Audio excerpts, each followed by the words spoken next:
That's the case both for parents raising a kid with ambiguous gender clues and for intersex people themselves.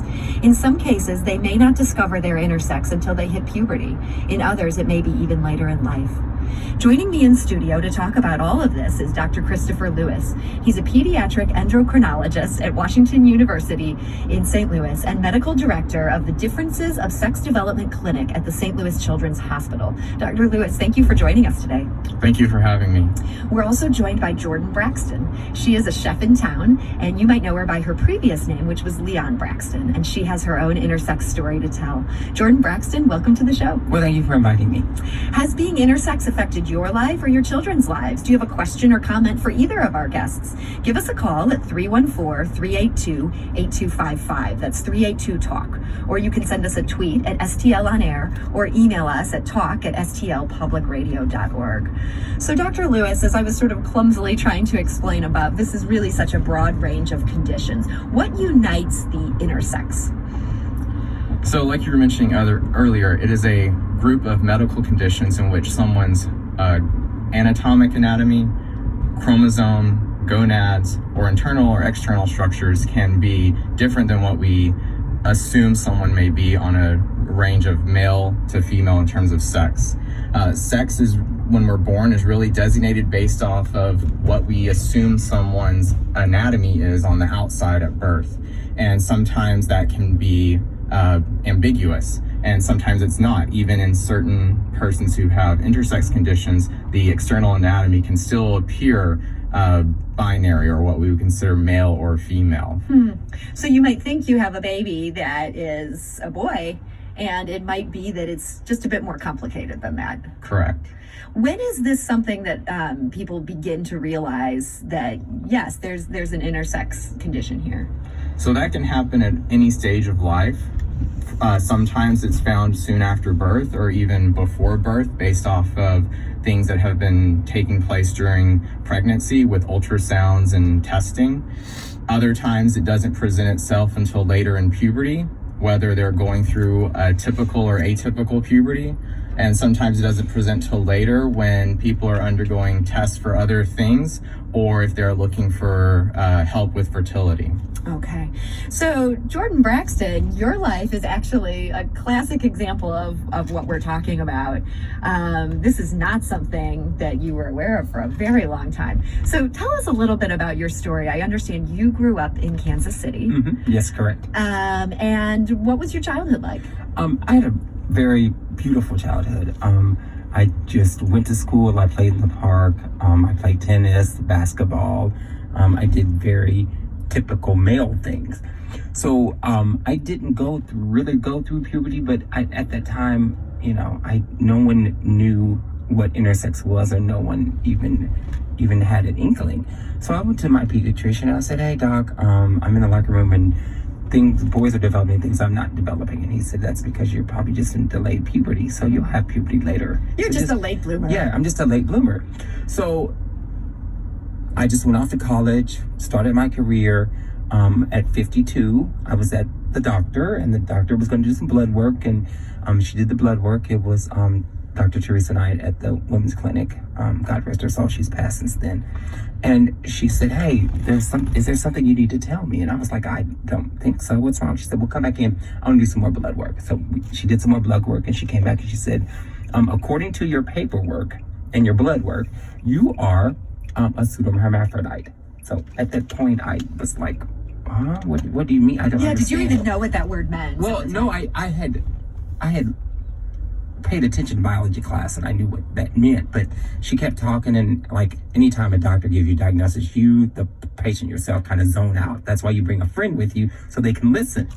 So when she said, "So basically, my friend, you are intersex," I said, "Oh, I know what that is." So at that moment when she gave me that diagnosis, it made everything, it just had a bulb went off. So then she said, "There's more." And I said, "There's more?" She said, "Because of your hormone levels, you are in menopause." Oh my goodness. Yeah, so it's not just genitalia too. It has to do with hormone levels. And I said, okay, so can I just get some testosterone and I'll be fine? And she said no. And then she explained to me the reasons why I can't. So we started on a hormone replacement therapy. Okay. And a hormone replacement therapy, this is something that they would typically do for a menopausal woman?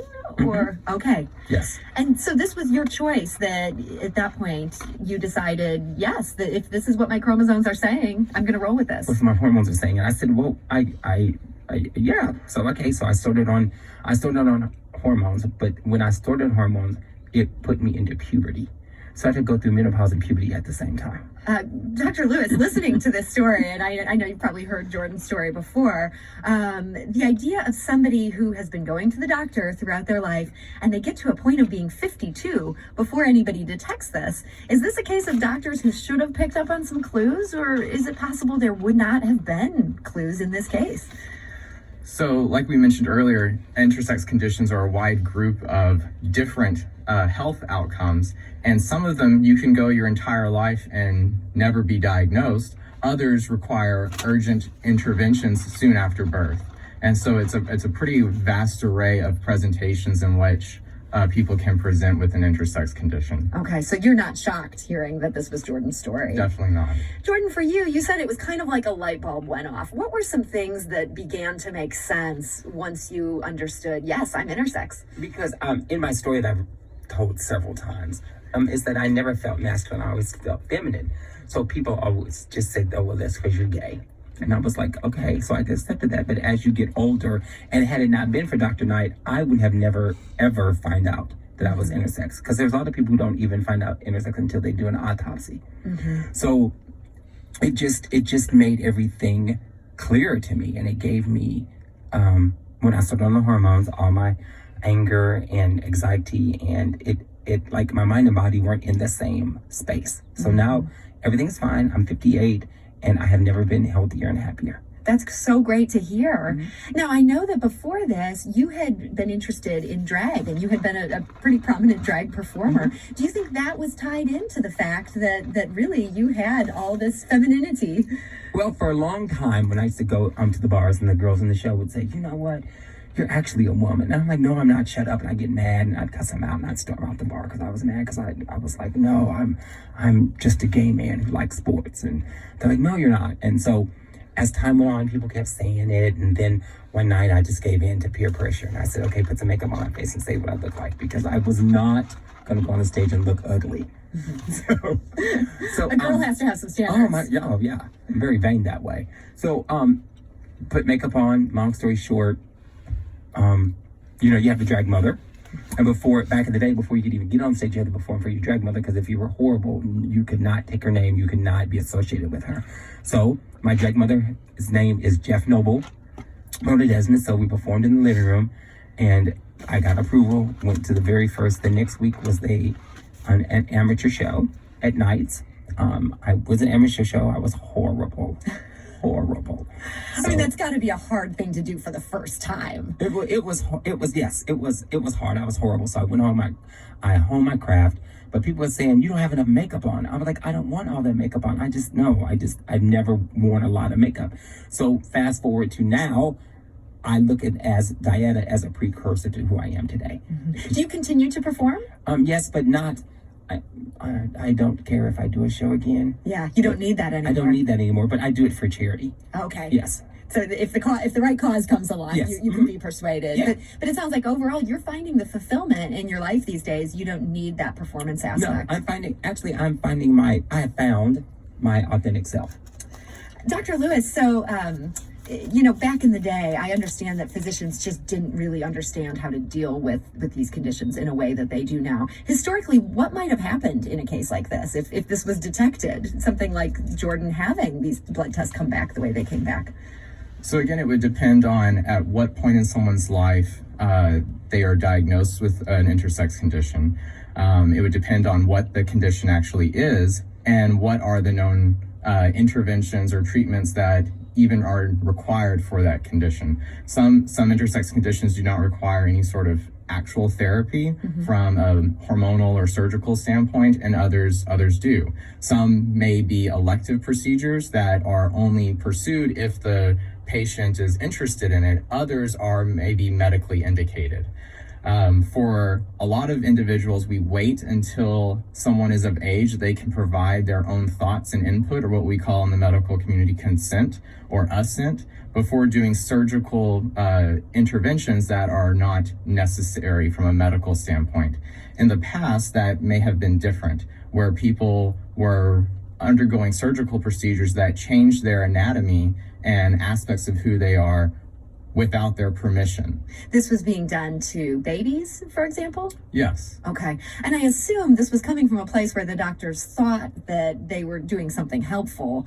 Did this end up having consequences for these people later in life if the doctors chose something that didn't end up matching up later?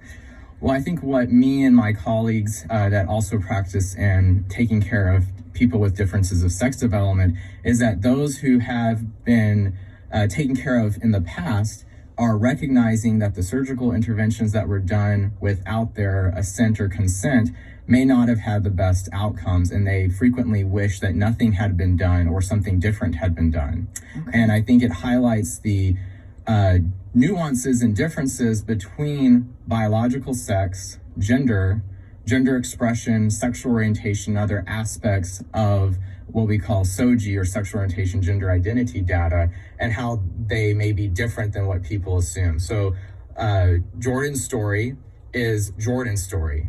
Other people with similar conditions that Jordan may have different paths and journeys that they'll take.